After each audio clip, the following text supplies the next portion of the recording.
Hey fellow meta fighters, me Lagmus Prime here, and today is a great day. We had another live stream and a bunch of new information that was given to us today. Let's go ahead and get right to it. Alright, so we actually get to see all the types that are going to be in the game. There's going to be shooting, fighting, recovery, defense, setup, and support. I usually call setup trap, but to each their own. And they have made note that there will be Medabots that possess two different types, such as Similodon, who is a fighting and a trap type. Now, with this live stream, we actually get to see some new Medabots and some new stuff. So they get to show off the shooting type, and they have at least 3 cards for each slide here. The text at the bottom says, many units possess the precise shot ability, which allows them to inflict damage equivalent to their own power without receiving counterattacks, making them excellent at attacking from a safe distance. So pretty much in this game, if you attack something normally, if the attack target is not on cooldown, they can attack back. But with most of these shooting types, they'll have that aiming keyword you'll see on Cyan Dog or Roll Star, where it's more like effect damage. It's like you're taking a shot from long distance and they can't counterattack you. And looking at Roll Star, it actually has some pretty interesting, or another interesting ability there at the bottom. So what the difference between Cyan Dog and Roll Star is, Cyan Dog is just a simple 2 attack or 2 ability to use that aiming ability or the precise shot. Roll Star does almost the same thing, but his is 4 energy in order to use. But I believe that passive ability is if you have 3 or less barrier, when he uses that ability, it actually increases his damage up to by 2,000. So instead of doing 4,000 power damage, it'll go up to 6,000. So that's pretty cool. Now we actually get to see some interesting wording over on Sharkan, the last card. It says, conserve until the end of your next turn. This Medabot's action cost is reduced by 2. The cost cannot go below 1. I don't know what that is supposed to be about, but there's also a 6 cost action break. It is a shooting ability. It says, if the target's charge level is 8 or higher, this damage is increased by 4,000. I don't know what charge is either, but I'm sure we'll figure that out at some point in the future. Now we move on to fighting types, and it says at the bottom, many units have the Desperate trait, which increases their power by 2,000 during attacks. A close-range attack type that exhibits breakthrough power beyond its apparent stats. That, I believe, is the keyword on the right there, Gamushara. So we get to see Hell Phoenix here. Hell Phoenix is a 2 cost to attack with 3,000 power, 3 cards to discard in order to rapid cool, with another keyword called Endeavor. When this Medabot performs a normal attack, the target becomes burned until the end of the opponent's turn. So it has a keyword, and then it also has another effect that will burn the target after attacking. Now we do notice that Peppercat does indeed have that Desperate keyword in there. It also says when this Medabot performs a normal attack, the target becomes electrocuted until the end of the opponent's turn. This is some more status effects with attacking. And then we've seen the card on the right a good couple of times now. When this Medabot performs a normal attack, the target becomes burned. So pretty much the same thing as Hell Phoenix, but a bit stronger, But looking at the cards, it is a little odd to me that the cooldown, rapid cooldown for Hell Phoenix is more than the card on the right, or Palms, because she has more power, but he has less power, but it costs more. So I guess maybe that Endeavor keyword might be quite strong. Now, they do show us the support types here. There is Mormo, Aaron's Dayu, Megabex, I believe these are their names. But either way, all of them pretty much have the same thing. Supports seem to have a very similar effects across the board. It says at the very bottom, many units have abilities that temporarily enhance the capabilities of their allies, a support type that boosts the overall strength of the entire team. So supports really just boost numbers, I think, because if you see, almost every single one of them has the same thing where you choose one of your Medabots, increase its power by 1,000 until the start of your next turn, and then they can't be rapidly cooled. Except for the last one there, Megabex, he actually has the passive guard, so he is a blocker. So from what I've noticed, a lot of these support types, after you use that low cost ability to buff one of your other Medabots, most of them just can't be rapidly cooled. So now we get into the newly announced or shown off type, the recovery type. And this is where it gets a little surprising to me, because I kind of thought that some healing or stuff like that would go towards the support. I mean, there might be some supports you can heal, but from what I've seen, most of them are here in the recovery. But we have May Puppy, we have Goldfin, and Saint Nurse, or our Nutri-Nurse as I call her. May Puppy has one of the abilities that can help against trap types, so you pay 2 energy, and until the end of the turn, your opponent's traps don't trigger, or they're not triggered. And then for 0 cost, it says remove all treatable negative symptoms from your Medabots. So pretty sure that means like burn or the electrocute or anything like that. Maybe even negative power, like power reduction. Then next we have Goldfin for 8 energy. It's called Charge Repair. It's repair. If you have 4 or more barrier cards in your hand, the maximum number of cards you can choose with this effect is 2. So haven't seen too much in repairing yet, so I don't know what that will do or what that effect really entails. I'll have to see some gameplay to figure that out.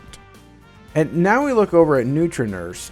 So for 8 costs, it does the same thing again, you repair, but it says from turn 4 onwards, the maximum number of cards you can choose with this effect is 2. And then she also has guard, so she can protect your leader. But I still don't understand what the repair does. I'm thinking it might get your parts back for your leader.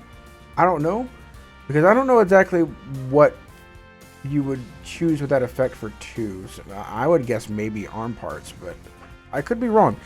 They haven't shown too much for the recovery type Medabots yet, so hopefully we'll get to see them in action and maybe some more gameplay here soon.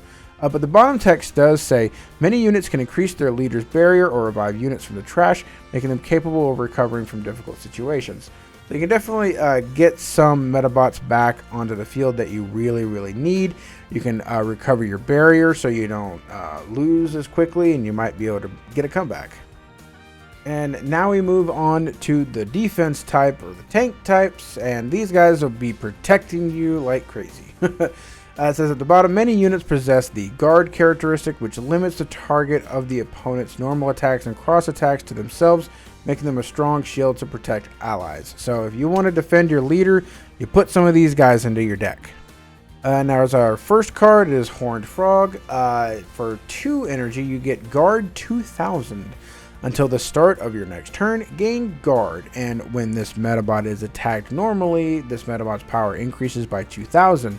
After the attack, its power returns to its original value. So if you have just this card on the field and you use that ability, you'll gain Guard, and if it gets attacked, it'll go from 3000 to 2000, which could probably be enhanced with other Metafighter cards, tactical cards, or even your leader, or other abilities from other Medabots. So now we move on to Kuru Marman. I believe that's how it's said. It has the same ability as Horned Frog, but it has the passive, it cannot perform normal attacks. So I don't know if this means that it can't just attack regularly like a normal single attack, or if it can go into a cross attack. Either way, it's a pretty good defender for 6,000 power, 6,200 power, and then if it uses that ability, it'll go up to 8,000. That's pretty good for a defender, especially if that's an early game one. And now on to the last card is Shin Saber, but I think it's a White Sword in English. It has Counter Guard, so for 4 energy, you gain Guard and Counter until the start of your next turn. So I don't know what Counter is, but I'm assuming probably it's like Counter Attack.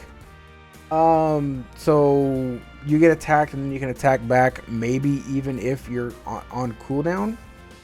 I have no idea, but we'll find that out eventually.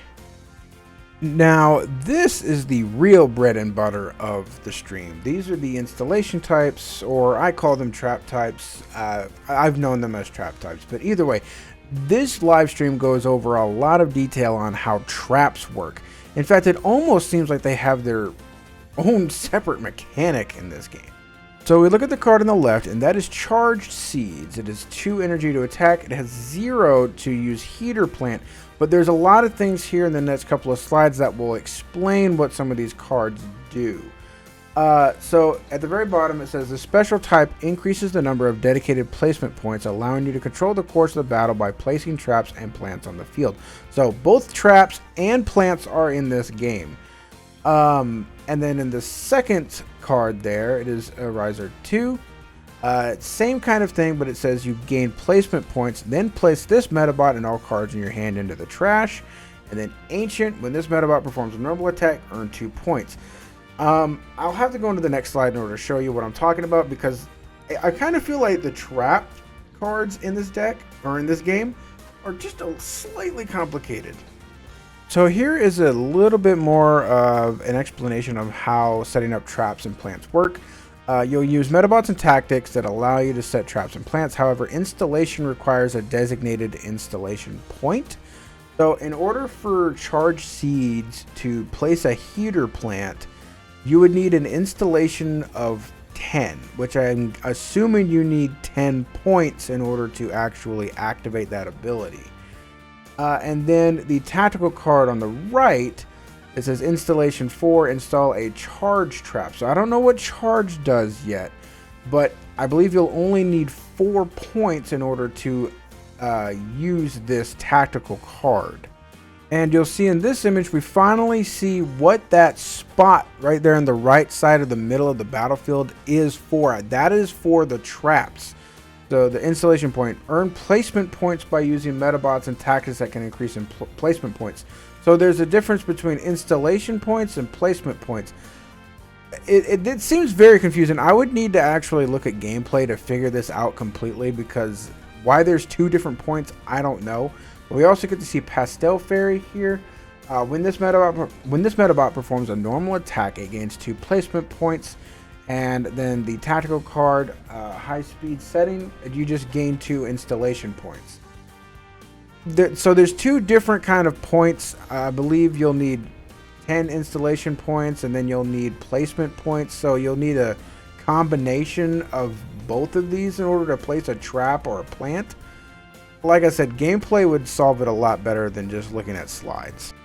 However, we do get a somewhat slide that kinda, sorta, maybe explains a little bit.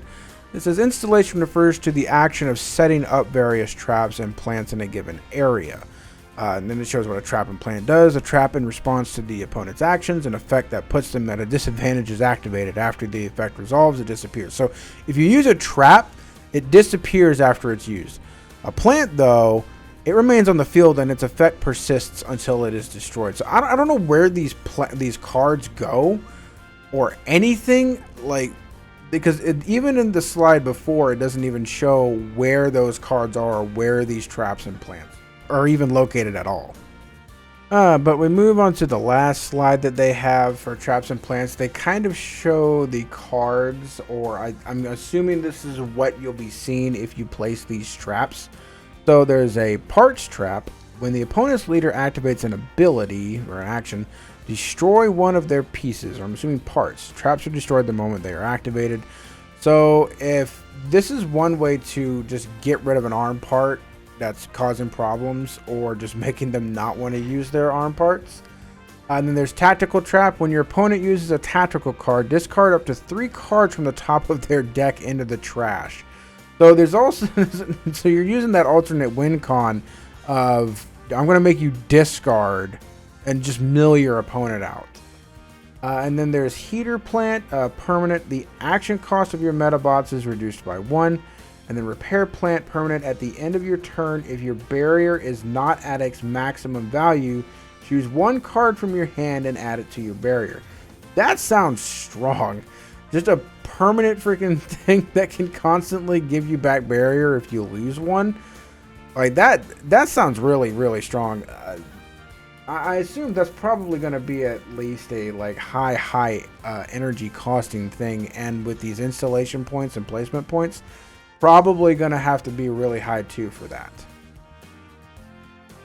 I do feel like this video is probably not as informative as most of my other previous ones, because there's a lot of new stuff that was introduced here. So I do apologize right now if this video wasn't as helpful as before, but hopefully you enjoyed anyway and got a little bit more information out of it. Hopefully in the next live stream or whatever they do here soon, they show some more gameplay. I want to see some gameplay with trap types and the recovery types, so that way I can get a much better grasp and understanding of how some of these works. The shooting types and physical types support, they're really easy to understand, and the tank or defense types, those four are really easy to understand. It's just the recovery and the trap types that are a bit confusing, the trap type especially.